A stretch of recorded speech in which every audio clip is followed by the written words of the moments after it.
Full stop. আর সামনে পা বাড়াবেন না খুনের দিকে, হাত বাড়াবেন না খুনের দিকে, চোখ লাল করবেন না কারো দিকে। এ বাংলাদেশের মানুষ, বিশেষ করে যুবকরা, কারো চোখ রাঙানিকে পাত্তা দেয় না।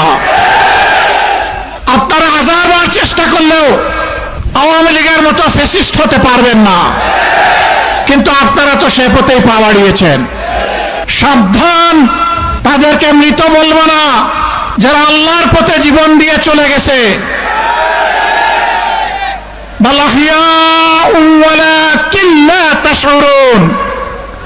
তোমরা জানো না তারা জীবিত, তোমরা তা বুঝো না। শহীদরা শহীদ হওয়ার পরে আল্লাহ বলেছেন তাদেরকে তোমরা মৃত বলো না। আমি জানতে চাই, সাইফুল্লাহ বারী আর সালাউদ্দিন আপনাদের সন্তান, ওই দুইটা সন্তান কেমন ছিল?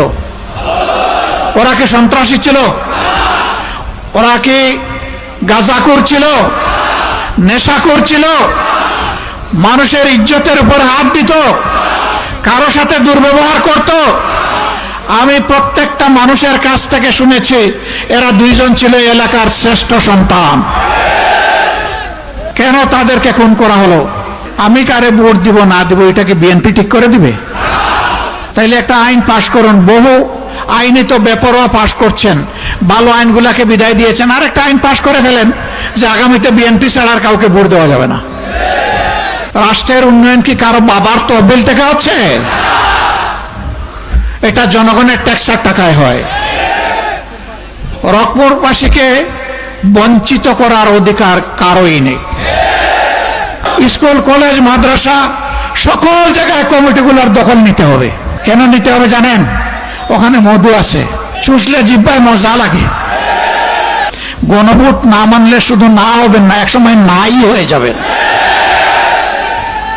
জনতার রায়কে অগ্রাহ্য অপমান করে অতীতে কেউ টিকে নাই, শান্তি পায় নাই, সম্মান পায় নাই, ক্ষমতা পাকাভুক্ত করতে পারে নাই। 14, 18, 24-এর নির্বাচন তার প্রমাণ। আপনারাও যদি তামসা শুরু করেন তাহলে ভাইরাস যখন বসবে আপনাদের ঘাড়ে তখন কিন্তু উপসর্গ সমানই দেখা দিবে। আপনারা কেমন আছেন? গুলিকে ভয় পান? রোদকে ভয় পান? তো পিছনে যে কিছু লোক ভয় পায় দেখি। হ্যাঁ, যারা ভয় পায় না তারা সামনে চলে আসছে, তাই না? আর যারা ভয় পান তারা পিছনে আসেন। 10 মিনিটের জন্য সবাই সামনে চলে আসেন, এরপরে একসাথে সবাই চলে যাব আবার ইনশাআল্লাহ। সম্মানিত ভাই ও বোনেরা, আজকে এসেছি দুঃখ ভারাক্রান্ত মন নিয়ে আপনাদের দোয়া চাইতে। বলবেন যে আমরা তো শুনলাম আপনি দোয়া করতে আসছেন, আমাদের 2 শহীদের কবর জিয়ারত করেছেন, পরিবারে গিয়েছেন, সান্ত্বনা দিয়েছেন, দোয়া করেছেন, আমরা আপনার জন্য কি দোয়া করব? আপনারা সবাই আমার জন্য দোয়া করবেন, মহান আল্লাহর জন্য, দেশের জনগণের জন্য, মানবতার জন্য। আল্লাহ যেন আমাকে শহীদ হিসাবে কবুল করেন। আল্লাহর পথে লড়াই করে, মানুষের কল্যাণের জন্য লড়াই করে যারা জীবন দেয় তারা বড় সম্মানিত। আল্লাহ রাব্বুল আলামিন বলেছেন, তোমরা সালাত এবং সবরের মাধ্যমে আমার সাহায্য কামনা করো। ইয়া আইয়ুহাল্লাযিনা আমানুস্তাঈনু বিস-সাবরি ওয়াস-সালাহ ইন্নাল্লাহা মা'আস-সাবিরিন ওয়ালা তাকুলু লিমান ইউকতালু ফি সাবিলিল্লাহি আমওয়াত। সাবধান, তাদেরকে মৃত বলবো না যারা আল্লাহর পথে জীবন দিয়ে চলে গেছে। বাল আহইয়াউন ওয়ালাকিন লা তাশউরুন। তোমরা জানো না তারা জীবিত, তোমরা তা বুঝো না। শহীদরা শহীদ হওয়ার পরে আল্লাহ বলেছেন তাদেরকে তোমরা মৃত বলো না। আমি জানতে চাই, সাইফুল্লাহ বারী আর সালাউদ্দিন আপনাদের সন্তান, ওই দুইটা সন্তান কেমন ছিল? ওরা কি সন্ত্রাসী ছিল? ওরা কি গাঁজাখোর ছিল? নেশাখোর ছিল? মানুষের ইজ্জতের উপর হাত দিত? কারো সাথে দুর্ব্যবহার করত? আমি প্রত্যেকটা মানুষের কাছ থেকে শুনেছি এরা দুইজন ছিল এলাকার শ্রেষ্ঠ সন্তান। কেন তাদেরকে খুন করা হলো আমার চাইতে আপনারা বেশি জানেন। বর্তমানে সরকারি দল এবং বিরোধী দল 15.5 বছর আমরা বড় মজলুম ছিলাম। মজলুমরা এখন আবার জালিম হতে যাব কেন? আমার সহকর্মী জনাব মাওলানা আব্দুল হালিম বলেছেন, আমাদের বুক থেকে এই নির্বাচনের পরে, এই সরকার গঠন হওয়ার পরে, এই সরকারের লোকদের হাতে 5 জন আমাদের সহকর্মীকে খুন করা হয়েছে। আল্লাহ তাদেরকে শহীদ হিসাবে কবুল করুন। আমরা কি চাই বাংলাদেশে আবার খুনের রাজত্ব কায়েম হোক? সাবধান, এখানে স্টপ, ফুল স্টপ। আর সামনে পা বাড়াবেন না খুনের দিকে, হাত বাড়াবেন না খুনের দিকে, চোখ লাল করবেন না কারো দিকে। এ বাংলাদেশের মানুষ, বিশেষ করে যুবকরা, কারো চোখ রাঙানিকে পাত্তা দেয় না। আপনারা 1000 বার চেষ্টা করলেও আওয়ামী লীগের মতো ফ্যাসিস্ট হতে পারবেন না, কিন্তু আপনারা তো সে পথেই পা বাড়িয়েছেন। আফসোস, সরকারি দলের বয়োজ্যেষ্ঠ নেতা, দলের দ্বিতীয় গুরুত্বপূর্ণ ব্যক্তি গতকাল রংপুরে এসেছিলেন। আমি মিডিয়ায় দেখলাম তিনি রংপুরবাসীকে একটু মনের খেদ ঝেড়েছেন। বলেছেন আপনারা পিছিয়েই থাকবেন, কারণ আপনারা জামাত আর জাতীয় পার্টিকে আপনারা ভোট দেন। আমি কারে ভোট দিব না দিব এটাকে বিএনপি ঠিক করে দিবে? তাইলে একটা আইন পাশ করুন। বহু আইনে তো বেপরোয়া পাশ করছেন, ভালো আইনগুলাকে বিদায় দিয়েছেন। আর একটা আইন পাশ করে ফেলেন যে আগামীতে বিএনপি ছাড়া আর কাউকে ভোট দেওয়া যাবে না। তখন জনগণ তাদের চূড়ান্ত সিদ্ধান্তটাও নিয়ে নেবে ইনশাআল্লাহ। 2 নম্বর, রাষ্ট্রের উন্নয়ন কি কারো বাবার তহবিল থেকে হচ্ছে? এটা জনগণের ট্যাক্সের টাকায় হয়। রংপুরবাসীকে বঞ্চিত করার অধিকার কারোই নেই। এই বৃহত্তর রংপুরবাসীকে, গাইবান্ধা, রংপুর, কুড়িগ্রাম, লালমনিরহাট, নীলফামারী, এই জেলার জনগণকে যারা বঞ্চিত করবে তারা হইল গণদুশমন। আমরা নির্বাচনের আগে ঘোষণা দিয়েছিলাম, আল্লাহ তাআলা আমাদেরকে নির্বাচিত করে সরকার গঠনের সুযোগ দিলে আমরা পুরা উত্তরবঙ্গকে আমরা বানাবো কৃষির রাজধানী ইনশাআল্লাহ। আফসোস, আমাদের কোনো আফসোস নেই, সরকারে আমরা যাইনি, কিন্তু সেই আওয়াজ এখনো আমরা সংসদের ভিতরে দিয়ে চলেছি, দিয়েই যাব ইনশাআল্লাহ। আর যখন সুযোগ আসবে তখন আমরা করব ইনশাআল্লাহ। ওনারা করবেন না, কালকে এসে জানাই দিয়ে গেছেন। ভোট কেন দিলেন আপনারা আমাদেরকে? ভোটের অধিকারের উপর নির্লজ্জ হস্তক্ষেপের নাম গণতন্ত্র হতে পারে না। বয়স অনেক হয়েছে আমার এই বন্ধুর, আমি অনুরোধ করব আপনার বক্তব্য প্রত্যাহার করে আপনি রংপুরবাসীর কাছে দুঃখ প্রকাশ করুন। আমি ক্ষমা চাইতে বলবো না, আপনারও অবদান আছে, ত্যাগ কোরবানি আছে, ওইটুকু সম্মান জানানোর কারণে বললাম যে আপনি দুঃখ প্রকাশ করুন। তাহলে জনগণ বুঝবে যে জনগণকে আপনারা অপমানিত করছেন না। এই যে 2টা ছেলেকে হত্যা করা হলো, এখন কি আমরা আরো 2 জনকে হত্যা করব? হত্যার রাজনীতি আমরা চাই না। কিন্তু একটা কথা মনে রাখবেন, আমি ভদ্রলোক, আমার ঘাড়ে যদি কেউ পা রাখে, প্রথমে বলবো সরি, এটা পা রাখার জায়গা নয়, এটা সরান। যদি না সরায়, আস্তে করে হাত দিয়ে বলবো আপনার পাটা সরান। তাতেও যদি না সরায়, গায়ের সমস্ত শক্তি দিয়ে, বাঘের ঝাপটা দিয়ে, ঝাড়া দিয়ে বলবো এটি তোমার পা রাখার জায়গা নয়।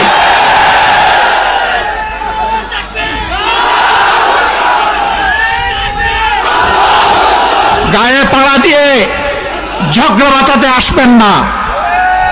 আল্লাহ তাআলা ধৈর্য ধরার জন্য মুমিনদেরকে বলেছেন, কিন্তু আবার সমান সমান প্রয়োজনে সমঝাইয়া দেওয়ার কথাও অনুমতি দিয়েছেন। আমরা চাই না 2 জন মা, 2 জন বাবার বুক খালি হয়েছে, তাদের চোখের পানি আমার চেয়ে আপনারা বেশি দেখেছেন। আজকে এসে আমি তার সাক্ষী হয়েছি। আমি চাই না আর কোনো একজন মা কিংবা একজন বাবার বুক ভেঙে যাক। ক্ষমতার লোভ আর দখলদারি পাগল বানিয়ে তুলছে, তাই না? টেম্পো স্ট্যান্ড থেকে শুরু করে কোথাও আর বাদ রাখা যাবে না। এই জন্য 24-এর বিপ্লব হয় নাই। 24-এর বিপ্লব হয়েছে সমাজ থেকে সব ময়লা পরিষ্কার করার জন্য। এরা সমাজের আবর্জনা। যারা চাঁদাবাজি এবং দখলদারির নেশায় পাগল হয়ে মানুষ খুন করে, এরা সমাজের আবর্জনা। এই আবর্জনা এই সমাজ থেকে পরিষ্কার করা হবে ইনশাআল্লাহ। আমি প্রশাসনকে স্পষ্ট বলবো, আপনারা বলছেন নজরদারিতে আছেন, তাইলে ঝাপটা দিতে অসুবিধা কি? যারে নজরদারিতে রেখেছেন ঝাপটা দেন, তুলে নেন। পলাশকে তো আর তালাশ করার দরকার নাই, যেহেতু নজরদারিতে আছে। আইনের আওতায় আপনারা না আনলে মানুষকে আইন হাতে তুলে দেওয়ার প্রকারান্তরে এটা হবে উস্কানি। অবশ্যই প্রশাসনকে তার দায়িত্ব পালন করতে হবে। প্রশাসন কোনো দলের নয়, প্রশাসন গোটা জাতির সম্পদ। প্রশাসনকে তাদের দায়বোধের জায়গা থেকে এই দায়িত্বটা পালন করতে হবে। দল আসবে, দল যাবে, ক্ষমতা কারো কোমরের নিচে চিরস্থায়ী নয়। তুতিল মুলকা মান তাশাউ ওয়া তানজিউল মুলকা মিম্মান তাশা। আল্লাহ যাকে পছন্দ করেন ক্ষমতায় বসান, আর যখন আছাড় মেরে টুকরা টুকরা করতে চান তখন উঠায় নেন।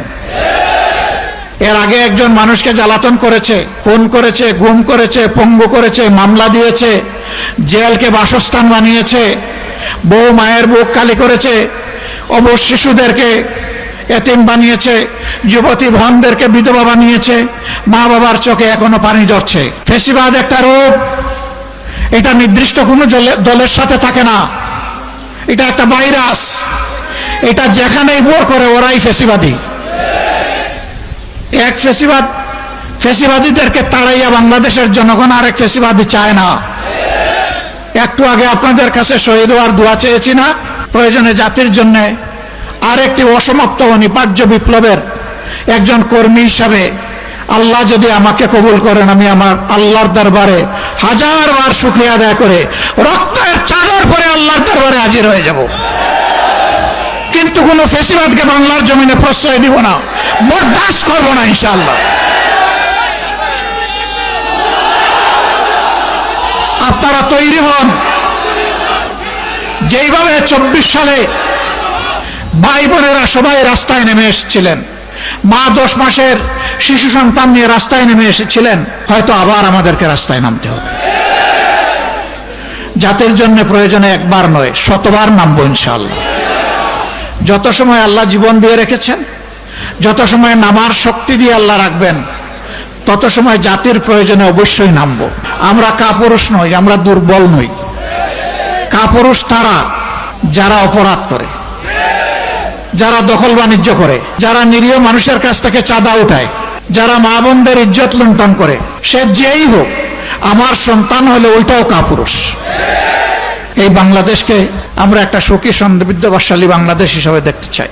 আমরা দেখতে চাই আমাদের শিশুরা নিরাপদ, আমাদের মেয়েরা নিরাপদ, আমাদের বোনেরা নিরাপদ, আমাদের মায়েরা নিরাপদ, আমাদের যুবকরা নিরাপদ, আমাদের বয়স্করা নিরাপদ, সকল ধর্মের মানুষ নিরাপদ, সকল বর্ণের মানুষ নিরাপদ, এদেশের সকল ভাষার মানুষ নিরাপদ। আমরা সকলের নিরাপত্তা দেখতে চাই। ইনারাও বলেছিলেন যারা এখন ক্ষমতায় গেছে যে আমরা দলীয় শাসন কায়েম করব না। আমি জানি না এখানে একজন প্রশাসক আছেন নিশ্চয়ই, তাই না? তিনি তো বিএনপি করতেন না কোনোদিন। হ্যাঁ, জুড়ে বলেন করতেন কিনা? এইটা কি হলো?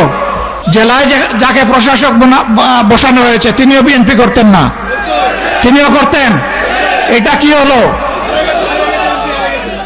রংপুর সিটি কর্পোরেশনে যাকে প্রশাসক বসানো হয়েছে তিনিও বিএনপি করতেন না? করতেন। এটা কি হলো? স্কুল কলেজ মাদ্রাসা সকল জায়গায় কমিটিগুলোর দখল নিতে হবে। কেন নিতে হবে জানেন? ওখানে মধু আছে, চুষলে জিহ্বায় মজা লাগে। হারাম, ওখান থেকে হারাম উপায় বিভিন্ন ধরনের সুবিধা নেওয়া হয়, অবৈধ সুবিধা। এই জন্যই পাগল। শিক্ষক নিয়োগ দিতে পয়সা, পিয়ন নিয়োগ দিতে পয়সা, ছাত্র ছাত্রীদের টিফিনের পয়সা থেকেও পয়সা, সব জায়গায় চুরি চামারি।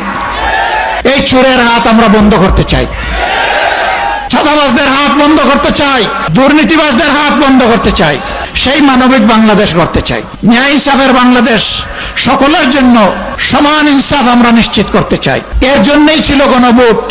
আপনারা রায় দিলেন, সরকার এখন যারা আছে তারাও বলছিল রায় দেন, হা বলুন। হা সবাই বললাম, এখন আমরা হার উপরে আছি, তারা না হয়ে গেছে। আমি পরিষ্কার বলছি, গণভোট না মানলে শুধু না হবেন না, একসময় নাই হয়ে যাবেন।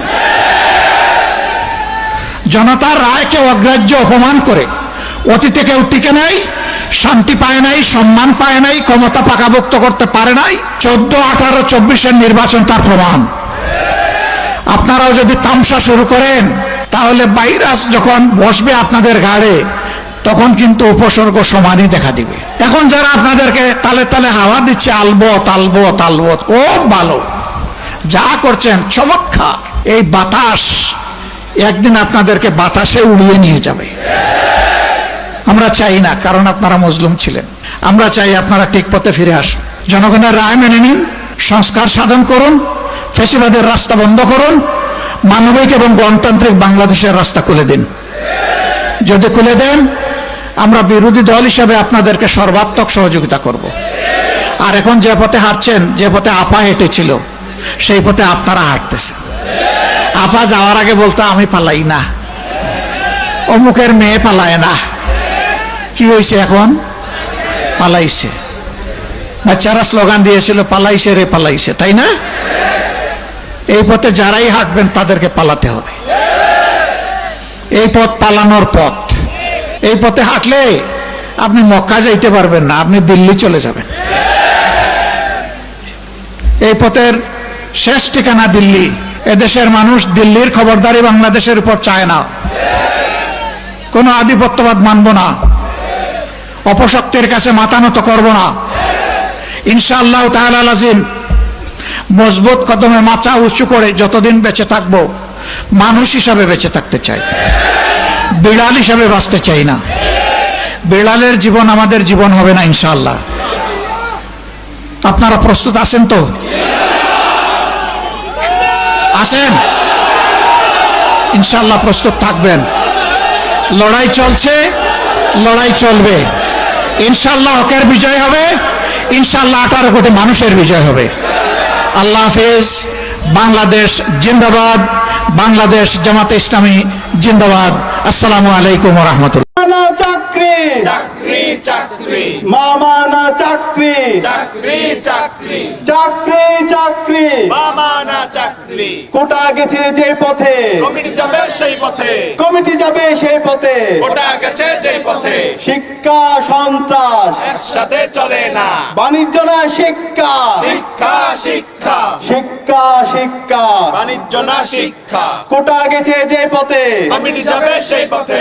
ইনকিলাব ইনকিলাব। জিন্দাবাদ জিন্দাবাদ। বিসমিল্লাহির রহমানির রহিম। সুপ্রিয় দেশবাসী, প্রিয় ছাত্র সমাজ, জুলাই বিপ্লবে আমাদের 1400-এর অধিক শহীদ ভাই বোনরা জীবন দিয়েছিল একটি মেধাভিত্তিক সমাজ বিনির্মাণ করার জন্য। এই বিপ্লবের অন্যতম আকাঙ্ক্ষা ছিল চাকরির ক্ষেত্রে কোনো ধরনের কোটা থাকবে না, চাকরির ক্ষেত্রে কমিটির মাধ্যমে, বাণিজ্যের মাধ্যমে কোনো চাকরি হবে না, চাকরি ক্ষেত্রে মামা খালু চাচাদের পরিচয় দিয়ে স্বজনপ্রীতির মাধ্যমে কোনো ধরনের নিয়োগ হবে না। কিন্তু আজকে খুবই দুর্ভাগ্যের বিষয়, আজকে জুলাই বিপ্লবের 2 বছর পরে নির্বাচিত সরকার আসার পর আমরা আশা করেছিলাম বিপ্লবের সে আকাঙ্ক্ষাকে তারা ধারণ করবে, কিন্তু আজকে আমরা হতাশ হয়েছি। আজকে নির্বাচিত হওয়ার 6 মাস পরে আমরা দেখতে পাচ্ছি পুরো ছাত্র সমাজের পেটে লাথি দেওয়ার জন্য বর্তমান সরকার বন্দোবস্ত করেছে।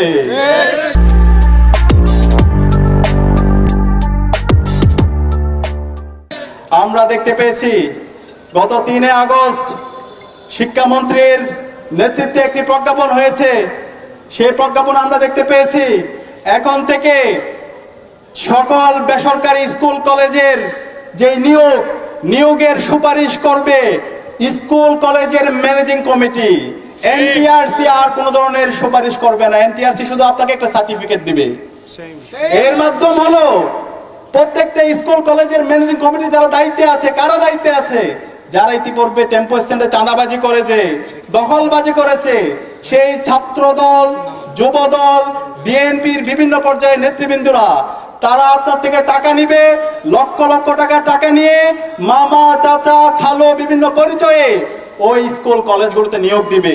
এনটিআরসি আর কোনো ধরনের সুপারিশ করতে পারবে না। একটা জাতির জন্য লজ্জা, পুরো জাতিকে, শিক্ষা ব্যবস্থাকে, মেধাকে এই বিএনপি সরকার, তারেক জিয়া সরকার তারা ধ্বংস করে দিতে চায়।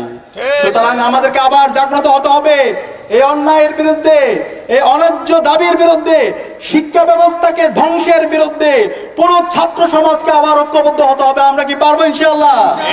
আমি বাংলাদেশের ছাত্র সমাজকে এবং সকল নাগরিকদেরকে আহ্বান করব, আমাদেরকে এই অন্যায়ের বিরুদ্ধে, এই শিক্ষা ব্যবস্থাকে ধ্বংসের বিরুদ্ধে এই দুর্নীতির বিরুদ্ধে আমাদেরকে সবাই ঐক্যবদ্ধভাবে আন্দোলন করতে হবে। আমরা কি পারবো?